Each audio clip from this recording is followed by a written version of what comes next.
मैं अभी राजभवन से वापस आया हूं। माननीय लेफ्टिनेंट गवर्नर साहब से मेरी मुलाकात हुई। मुलाकात के दौरान मैंने उन्हें नेशनल कॉन्फ्रेंस, कांग्रेस, सीपीएम, आम आदमी पार्टी और जिन इंडिपेंडेंट्स के तरफ से नेशनल कॉन्फ्रेंस को समर्थन की चिट्ठी मिली है, उन्हें उन चिट्ठियों को मैंने लेफ्टिनेंट गवर्नर साहब के हवाले किए और उनसे गुजारिश की कि जल्द से जल्द वो तारीख मुकर्रर करें ताकि यहाँ ओथ लिया जाए और लोगों की चुनी हुई हुकूमत जो है अपना काम संभाले। किस तारीख को सर ओथ सेरेमनी? अब ये लंबा सिलसिला रहेगा क्योंकि ऐसा नहीं है कि एक इलेक्टेड गवर्नमेंट को दूसरे इलेक्टेड गवर्नमेंट का जो है में तब्दील होगा। सेंट्रल रूल है, यूनियन टेरिटरी है और गवर्नर साहब को एक अपने कागज तैयार करके पहले राष्ट्रपति भवन भेजने हैं। राष्ट्रपति भवन से वो फिर होम मिनिस्ट्री में जाते हैं। होम मिनिस्ट्री अपना उसमें प्रोसीजर करके वो जो उनको अपनी कागजी कार्रवाई करनी होती है वो सारा करके वापस आ जाता है। तो फिलहाल हमें ये कहा गया है कि इसमें 2-3 दिन तो लग ही जाएंगे। तो अगले हफ्ते ट्यूसडे वेंसडे से पहले मुझे उम्मीद नहीं है।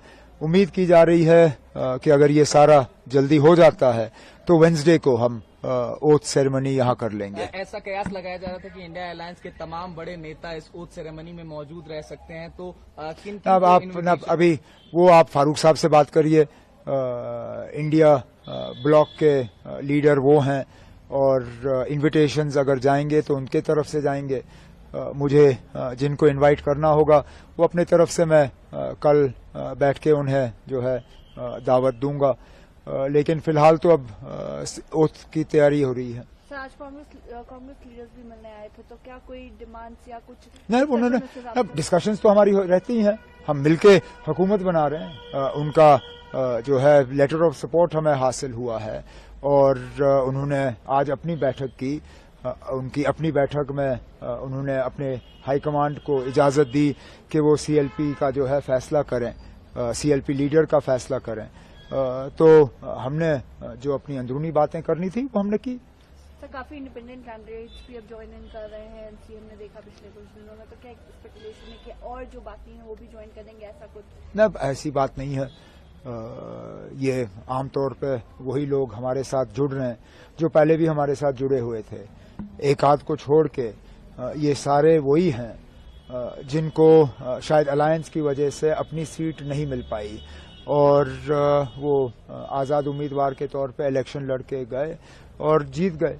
अब वो अपने नेशनल कॉन्फ्रेंस के साथ में वापस आना चाहते हैं और एक आध ऐसा है जो नेशनल कॉन्फ्रेंस में रह के हमारे साथ एक नया रिश्ता कायम करना चाहता है, जिसकी हमने सराहना की, जिसको हमने वेलकम किया और इन्हें लोगों के वोट हासिल हुए क्योंकि लोगों की उम्मीदें हैं कि उनके इलाकों में काम होंगे और मेरा फर्ज बनता है कि उनके मैं जो है हाथ पकड़ के उनके इलाकों में उनकी मदद करूं। सर, एक आखिरी सवाल। इल्तिजा मुफ्ती जी क्लेम कर रही हैं कि बिज बिहारा में एनसी के वर्कर्स जो है वैंडलिज्म कर रहे हैं, they are attacking their workers. How do you? मुझे कुछ नहीं कहना इसमें। ये अब अगर किसी तरह का सबूत है तो वो पेश करें। जिनके खिलाफ इल्जाम लगे हैं वो तो उनके खिलाफ अब केस करने के लिए तैयार हैं, डेफेमेशन के। अब ये अदालत को फैसला करने दीजिए कौन सही है कौन गलत। सर, जम्मू डिवीजन के इग्नोरेंस का एक बड़ा आरोप लगा। कोई इग्नोरेंस नहीं है ना, कोई